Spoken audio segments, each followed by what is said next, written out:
Hi, everyone. I'm excited to be here. So thanks for coming. I've been leading people teams for about 20 years now. And today I would like to tell you a little bit of a story about a swag nightmare. How many out there have had a swag nightmare story? Yeah, I feel you. I just had it. I shared it. Exactly. Yeah. All right. As the head of HR at another company, I was responsible for the holiday gifts every year. You guys have probably experienced this. Oh, you think it'd be simple, but every year I'd agonize, research, do online shopping, looking for the perfect gift for my employees. I would spend hours agonizing over what I was going to find.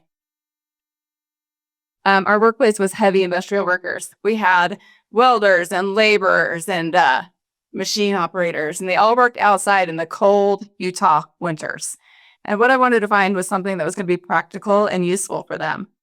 So finally, I settled on this perfect gift, this awesome Carhartt jacket. It was warm, it was doable, and I put our logo on it.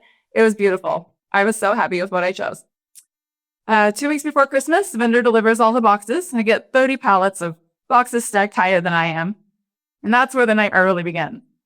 Because in those boxes, they put different sizes in each one. So me and my team, we spent hours going through, sorting through the boxes by size, trying to get everything organized for our employees so they could pick them up.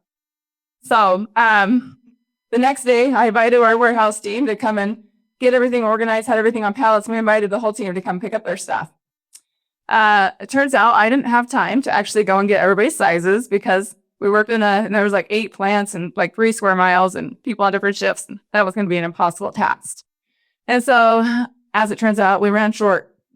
40 of our employees needed mediums and larges, and all I had was extra large and bigger. So employees were disappointed. I was disappointed.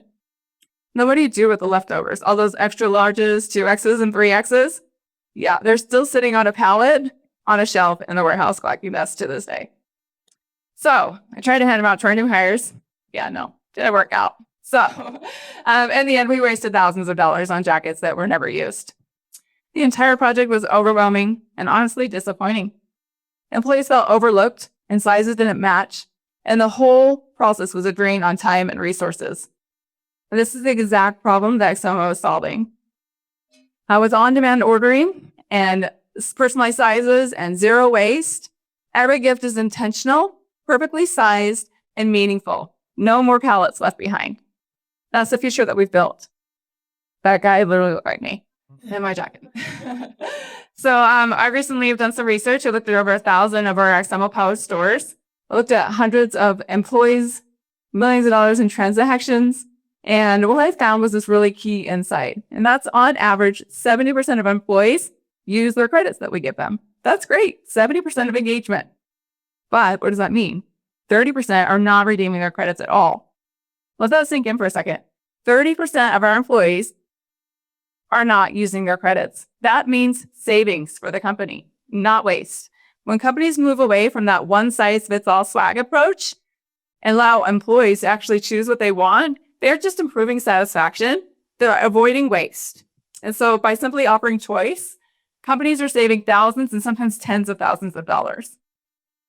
So let me tell you about my Carhartt jacket that I got. So I am an employee in that company. So I too got my jacket, right? I was actually going to wear it today.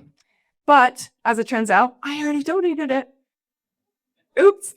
So yeah, that jacket was not practical for me. I sit in the office all day. It's warm. I'm not outside working on a welding machine. And so it's a classic example of trying to hit the many and missing the few, right? So the truth is, I don't really love wearing branded apparel. And it turns out I'm not alone. There's 30% of us on average that don't like it either. And so that's where the Axomo dashboard comes in. So with the Axomo dashboard, you can actually see how many credits you've given, how many are remaining, and how many people are just never going to use it. That non-use means savings. And in that last metric, it lies the power. You can see exactly how much money you're saving by not forcing an order on people like me. So the data speaks for itself. The research shows that it's simple to see.